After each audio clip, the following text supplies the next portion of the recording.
Bernard Arnault का नाम luxury के साथ जुड़ा हुआ है।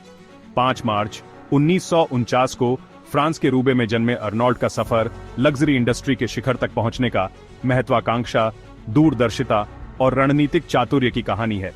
LVMH लुइस विटॉन मोएट हेनेसी के चेयरमैन और CEO के रूप में वो दुनिया के सबसे बड़े लग्जरी समूह का नेतृत्व करते हैं, जो हाई एंड फैशन, शराब और लाइफस्टाइल की दुनिया में उनके अद्वितीय प्रभाव का प्रमाण है। अर्नॉल्ट की कहानी केवल धन अर्जित करने की नहीं है, हालांकि उनकी कुल संपत्ति उन्हें दुनिया के सबसे अमीर व्यक्तियों में शामिल करती है। यह एक पारंपरिक उद्योग को बदलने, इसे विरासत और आधुनिकता के एक शक्तिशाली मिश्रण के साथ बदलने की कहानी है।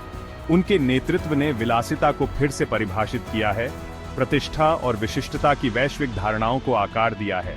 अपने शुरुआती दिनों से एक संघर्षरत कपड़ा व्यवसाय को बदलने से लेकर LVMH को जन्म देने वाले विलय की शुरुआत तक, अर्नॉल्ट ने उपभोक्ता इच्छाओं का अनुमान लगाने और उन्हें आकार देने की एक अलौकिक क्षमता का लगातार प्रदर्शन किया है। वह विरासत और शिल्प कौशल के आकर्षण को समझते हैं, इन तत्वों को अत्याधुनिक डिजाइन और मार्केटिंग के साथ जोड़ते हैं।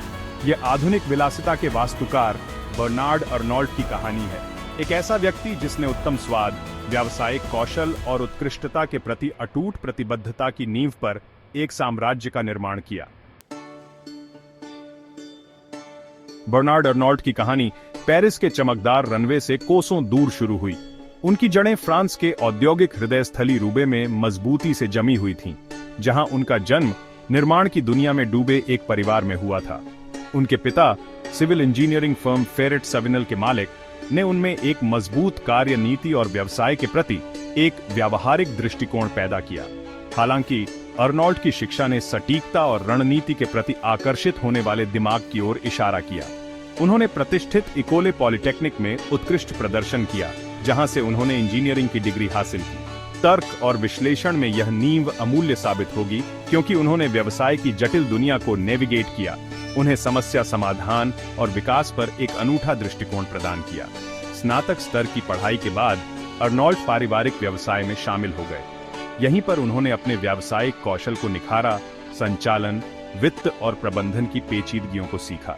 यह अनुभव, हालांकि विलासिता की दुनिया से बहुत दूर था, ने उन्हें इस बात की ठोस समझ प्रदान की कि व्यवसायों का निर्माण और विस्तार कैसे किया जाए। कौशल का लाभ उन्होंने बाद में विलासिता के परिदृश्य को बदलने के लिए उठाया।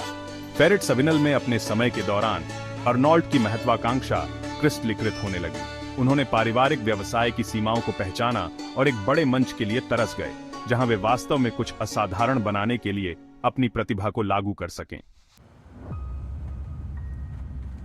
साल था 1984 और 35 साल की उम्र में बर्नार्ड अर्नॉल्ट अपनी पहचान बनाने के लिए तैयार थे।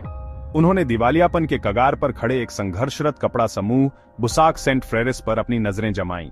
जिसे दूसरे लोग जोखिम भरा उद्यम मानते थे, अर्नॉल्ट ने उसे एक अवसर के रूप में पहचाना।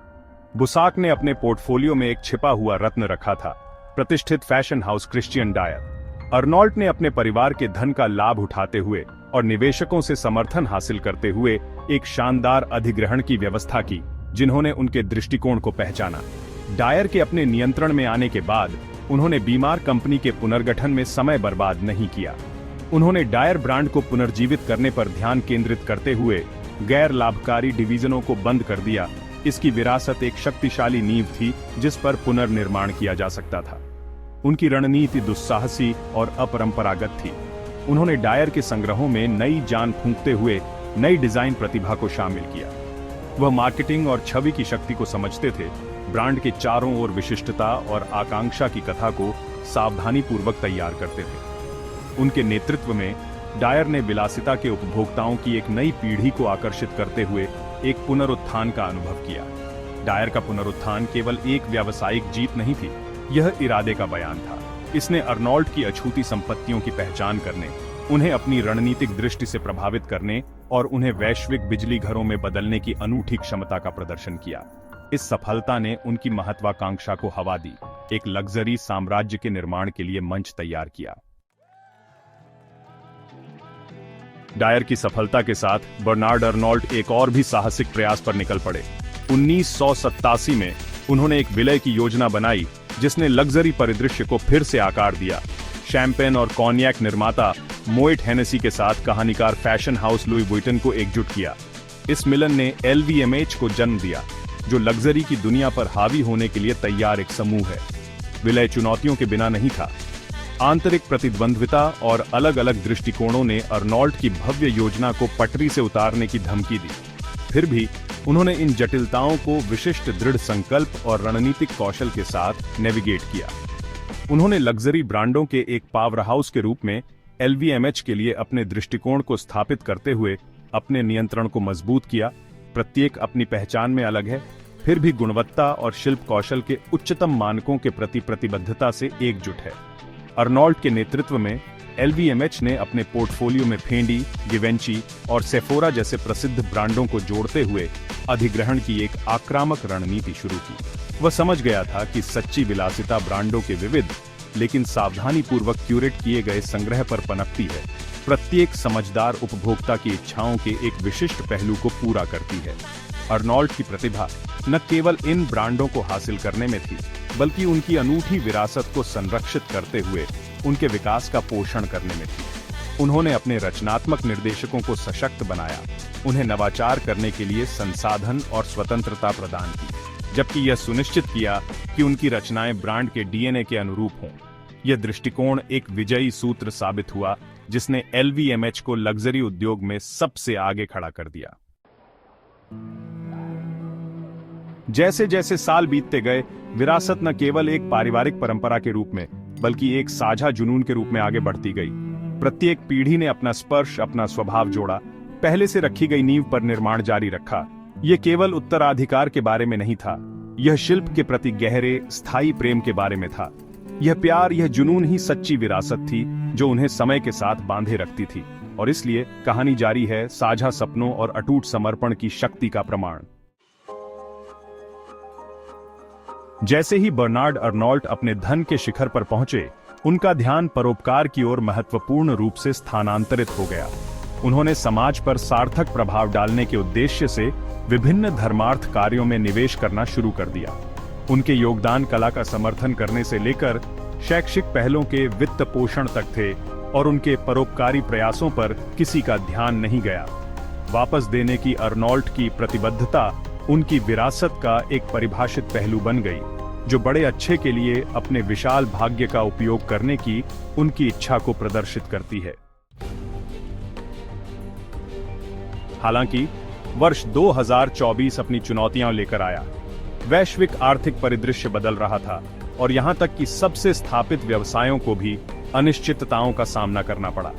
बर्नार्ड अर्नोल्ट को इन अशांत समयों में नेविगेट करना पड़ा।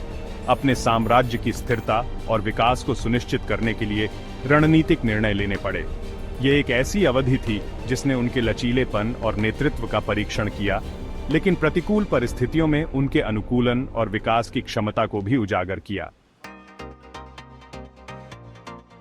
बर्नार्ड अर्नोल्ट का प्रभाव व्यापार जगत से कहीं आगे तक फैला हुआ था। उनकी दृष्टि और नेतृत्व ने उद्यमियों और व्यापारिक नेताओं की एक नई पीढ़ी को प्रेरित किया। कई लोग उन्हें एक आदर्श के रूप में देखते थे, उनकी सफलता और अभिनव दृष्टिकोण का अनुकरण करने का प्रयास करते थे। अर्नोल्ट का प्रभाव केवल लग्जरी उद्योग तक ही सीमित नहीं था। उनकी रणनीतिक सोच और परोपकारी मानसिकता ने विभिन्न क्षेत्रों पर एक स्थायी छाप छोड़ी, यह साबित करते हुए कि उनका प्रभाव वास्तव में परिवर्तनकारी था। जब हम बर्नार्ड अर्नोल्ट के जीवन और उपलब्धियों पर विचार करते हैं, तो यह स्पष्ट है कि उनकी विरासत स्थायी है। एक युवा उद्यमी से दुनिया के सबसे धनी और सबसे प्रभावशाली व्यक्तियों में से एक तक की उनकी यात्रा उनकी दूरदर्शिता, दृढ़ संकल्प और उदारता का प्रमाण है।